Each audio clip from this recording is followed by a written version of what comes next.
Coming up this morning, McLean County continues talks on the addition of nearly 100 turbines to the area.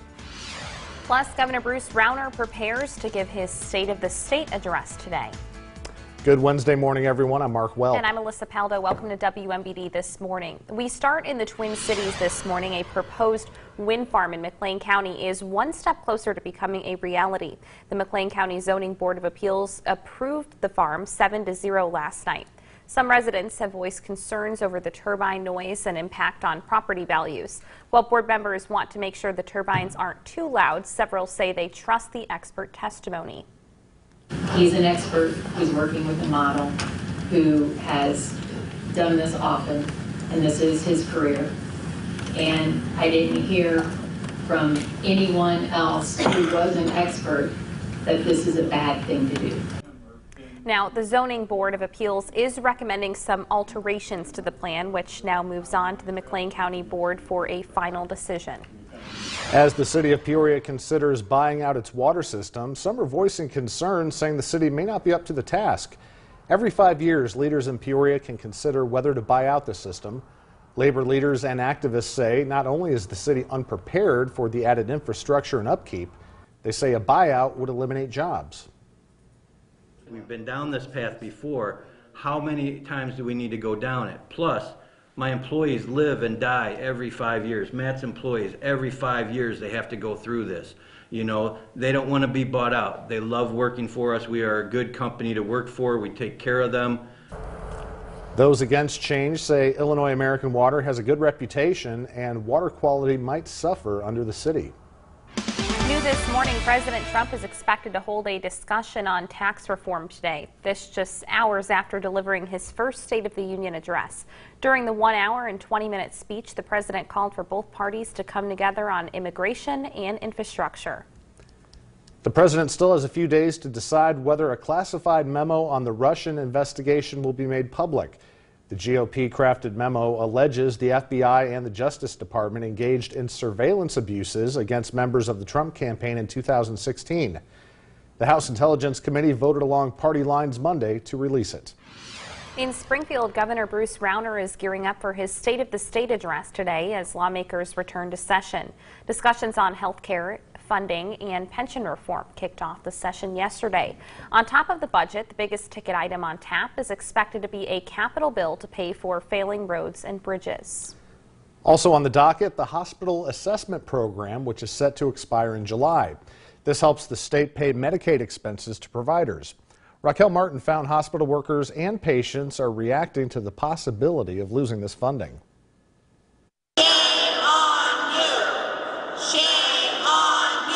It's the message healthcare workers are sending to hospital leaders they say are stripping them of money. It breaks my heart because I shouldn't have to see children suffer.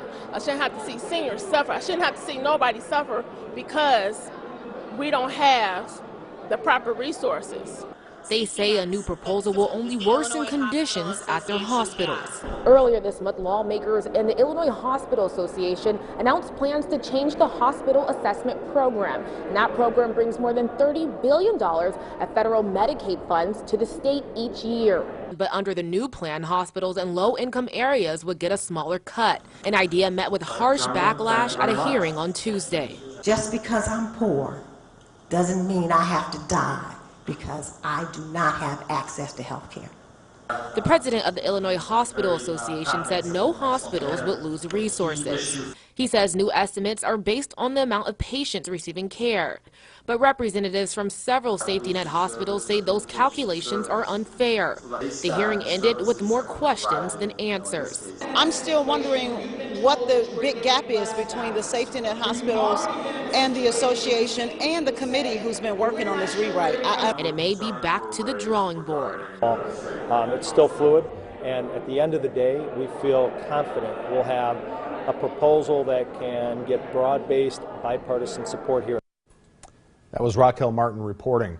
In the coming months, lawmakers plan to meet to discuss the program before voting. Neighbors in Peoria are reacting after details of a deadly police-involved shooting investigation are released. Earlier this week, 6 officers were cleared in the shooting death of Eddie Russell Jr. State's Attorney Jerry Brady found those officers acted in self-defense because Russell Jr. had a gun. But that decision isn't sitting well with everyone. The founder of the Black Justice Project, CHAMA St. Louis, says she can't understand why a weapon was never fingerprinted. Why wouldn't you still fingerprint it? Because your whole reason for shooting this man was that he had a gun in his hand and he was advancing towards officers. I think you would think that it would help them more had they fingerprinted the gun and said, well, his fingerprints are all over the gun. Brady says with all the evidence compiled, fingerprinting wasn't necessary. A piano teacher in Pekin who has been giving lessons to children in the Twin Cities for years is facing charges of child molestation. Aaron Parliar was arrested in Normal yesterday. He's been charged with 1 count of predatory criminal sexual assault. Parliar also faces 9 counts of criminal sexual assault for molesting a teenage girl over a 4-year period ending in July 2013. Police are asking anyone who may have taken piano lessons from Parliar or believe they may have been a victim to contact police. Peoria police are warning you about a new phone scam in the area. The Peoria Police Department and Peoria County Sheriff's Office say they've received numerous complaints from the public about callers claiming to be from the Sheriff's Office. The caller is using the names of actual employees and demand to be paid for a fine or warrant.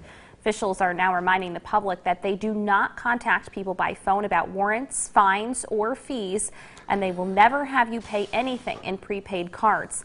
If you receive a call, hang up and report it to police.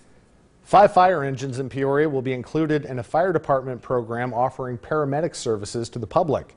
Rescue engines 1 and 3 will now be staffed with at least 1 active system certified paramedic, allowing medical care that other firefighters can't. Peoria's current paramedic company, Advanced Medical Transport, says they're looking forward to working with the department. The project we have before us that Dr. Jackson and OSF have started is something that we will work with to help make the chief successful.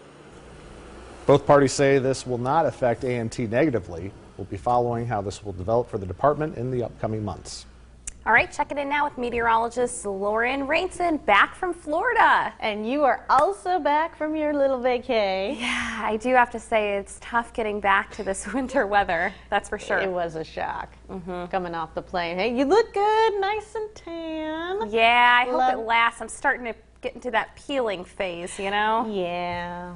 But Mark, how are you over there? Oh, I'm great. I'm Hold it great. down. Yeah. Hold it down I'm here. nice and tan too, but it's my blood pressure. Anyway, hey, some colors welcome back. better than none at all, Oh, I suppose. Lauren, I think what everyone is talking about this morning is that super blue blood. Yeah, Did I get it right? You got it. Okay, you all right. nailed it. Super blue blood moon. I know Doesn't Have a blue hurt that it's blood right moon. behind her on the monitor, but